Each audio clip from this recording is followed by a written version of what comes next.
So I was planning on talking about some of the Gouda servants that are going on raid up right now on the JP version of the game because Lasengel just dropped an absolute smorgasbord of different units and made this huge like scaling raid up thing going on. But then the NA version of the game, not to be outdone, was like, well, what if we also had like a big banner with a couple of other servants coming back, and we just dropped that in our version of the game for the Solomon stage play. So that's what we're going to talk about in today's version of the game. We're going to talk about these servants, whether or not they're worth summoning for, and kind of also talking about future banners that come out just to make sure that if you do summon on this banner, you are at least aware of what's going to be coming out after this. But before we begin, if you have not already, make sure you leave a like on the video and subscribe to the channel for daily FGO content. I do stream every weekday over on my Twitch as well. That's going to be in the description down below. If you just want to talk to me, ask me some FGO questions, watch me play FGO, I do that every single weekday at 5 p.m. Eastern Standard Time.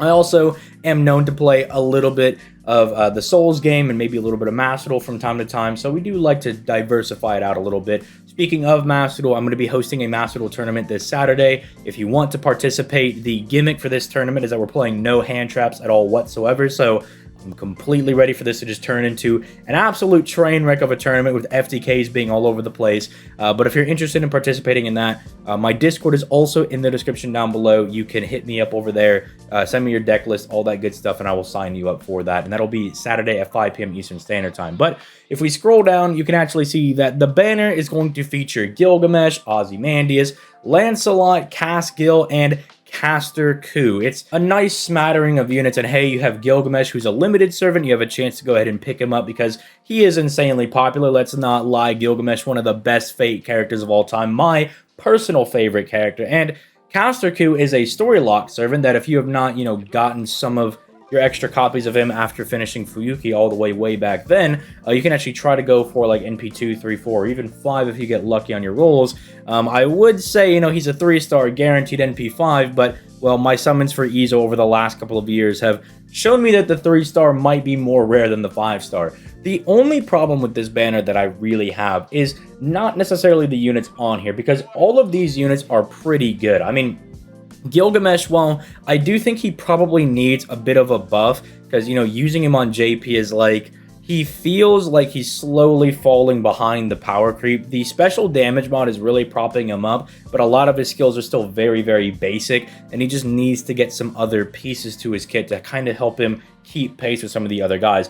Ozymandias, on the other hand, has gotten a lot of those buffs and is absolutely stupid, dummy nuts. If you need yourself just a very solid single target Buster Rider, this is your guy. I mean, does a lot of damage, has really good team utility, very, very strong servant over here. Casgil is really interesting because even though he's not really competing with someone like Castoria Tamamo or even Lady Avalon in the future, he's still really fun to use in team comps because he has that really OP crit star gen skill that it can give to the entire party, basically turning art servants into quick servants. And if you care about this type of thing, he is also able to loop. When Castoria first came out on the NA version of the game, we were playing around with a whole bunch of different servants from like Saber Nero and Casgil over here in particular, because we were like, can we make them loop? And yeah, under the right situations, you can get them to loop. I mean, don't bring him to fight Berserkers. He might struggle a little bit doing that. But, you give him the starting charge CE and you ration out the NP gain and everything to him appropriately. You don't, give him all of the buffs on turn 1, right? Maybe you need to plug suit a little bit here and there, but you can actually get him to do it.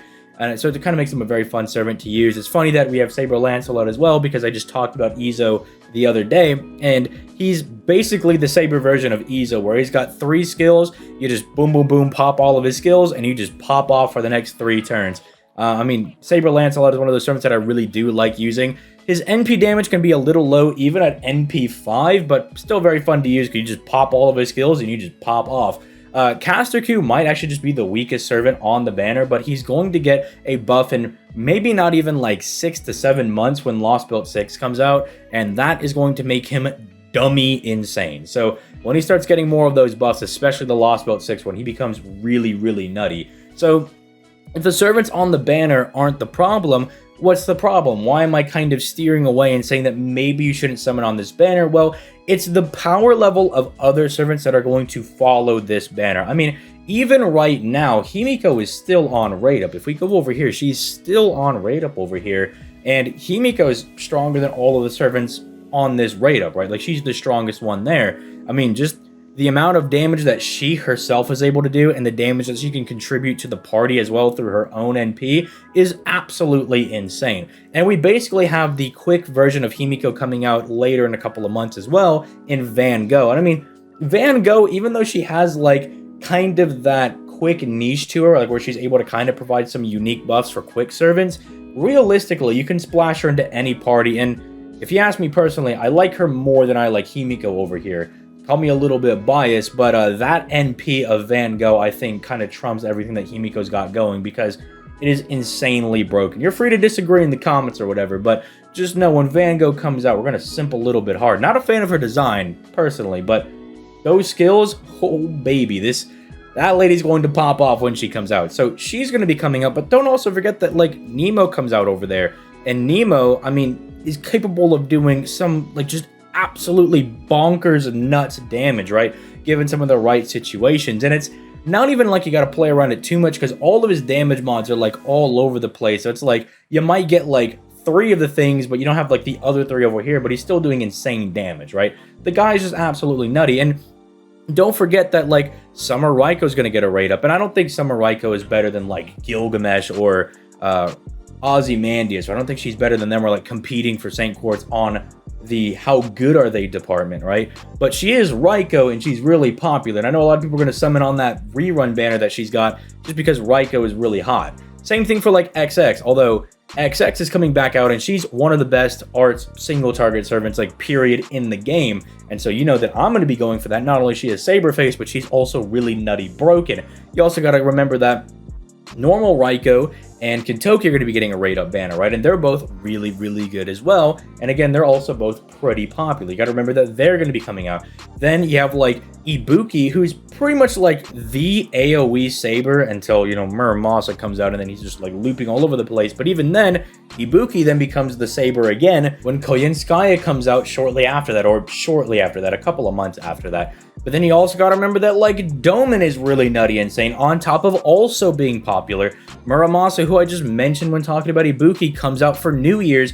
And remember that New Year's is not just Muramasa coming out. It's also, like, the return of Super Orion, right? And Super Orion also extremely nutty. And that's, like, just the next couple of months. That's, like, the next 3 months left in the year. Don't forget that Space Ishtar's also coming out at the beginning of the year, right? She's going to get her rerun. And if you don't have your definitive arts looper, you can go for Space Ishtar if you missed out on, like, Berserker Musashi. So all I'm saying is, if we go back to the banner and we look at it, all I'm saying is that while these guys are not bad by any stretch of the imagination, I mean, I have my Gilgamesh grailed and everything, and I probably will go for maybe an NP2 because he's my favorite character. You gotta remember that, like, the other banners coming out for the rest of this year are just nuts. And this is one of those banners that Lasengel is throwing us a curveball, and they're like, we're going to try to get a little bit more of their Saint Quartz, right? I think I started to notice this more in the comments when I did the rerun banner for the Guda Guda event over on the JP version of the game. A lot of the comments in the video, at least that I saw initially, were people saying that Lasengel seems like they're being very, very aggressive, and they are. DW would have times where there would just be the story banner available, and he'd be like, oh, there's not a lot going on. Lasengel seems to want, like, there to be 2 to 3 banners always up at all times, so there's always things for you to summon on. From a business perspective, probably a good idea, but if you're like a free-to-play player, they are gunning for your Saint Quartz, and I think they've made it very clear, especially if the Summer 7 was anything to go by, they are going to be aggressively coming after your Saint Quartz, especially if you're a free-to-play player. I mean, even whales, I think, are going to have a hard time keeping up with the fact that they're just going to be pumping these banners out. I mean, if you're a whale and you're like, oh, I got all these guys already NP'd up and I've got them NP2, 3, it's like, well, now they're throwing, like, Gilgamesh back in there. It's like, here's another limited servant you got to go for, right? Go ahead and try to get this guy up again. Like, they're going to be smacking you guys with random banners, right, all over the place. And it's just trying to be smart with your Saint Quartz and just kind of thinking, okay, what do I want to go for the rest of the year? Like, maybe actually, like, mapping out and kind of, like, thinking about who you want to summon for might be a really wise idea, because again, the characters that I was listing out, those are just, like, banners that came to the top of my head that are just going to be really good. They're going to be very notable coming out, and that I'll probably be keeping an eye out for myself. But keep in mind, like, there's going to be in between banners, like all over the place around there, right? Like, I wouldn't be surprised if like Vitra gets some bonus banner where they throw some of the other Indian servants on raid up as well. Or for Lost Belt 5.5, if they don't put Amakusa back on raid up, because he has some story significance with Doman and all the like Shamosa tying into Lost Belt 5.5 and all that nonsense, right? I wouldn't be surprised if they throw him in there as well. So basically, all I'm saying is be careful with your Saint Quartz. This is a really sick banner. I kind of want to personally summon on it for Gilgamesh because I've been wanting to get my Gilgamesh at the very least NP2 and ultimately like the long-term goal get him NP5 because he is my favorite character. But it's like you just got to be smart with your Saint Quartz. You got to realize what they're doing and maybe just be like, okay, if Gilgamesh is your favorite character, just at the very least know that you're sacrificing Saint Quartz you could be using for other banners that are going to be coming up later on this year that are also probably going to be very, very strong. So just kind of keeping that in mind, just making sure you know that I'm always the guy in your corner, right? Being like, hey man, it's perfectly fine if you want to go ahead and summon on this banner, but let's just remember what's coming out, all right? So with all that being said, I'm going to go ahead and get out of here. Make sure you guys, again, leave a like on the video, subscribe to the channel for that daily FGO content. I'll be streaming later today at 5 p.m. Eastern Standard Time, as I do every weekday. Make sure you come at least say hello to your boy. And with that being said, I'm going to go ahead and get out of here. Peace. Late, guys.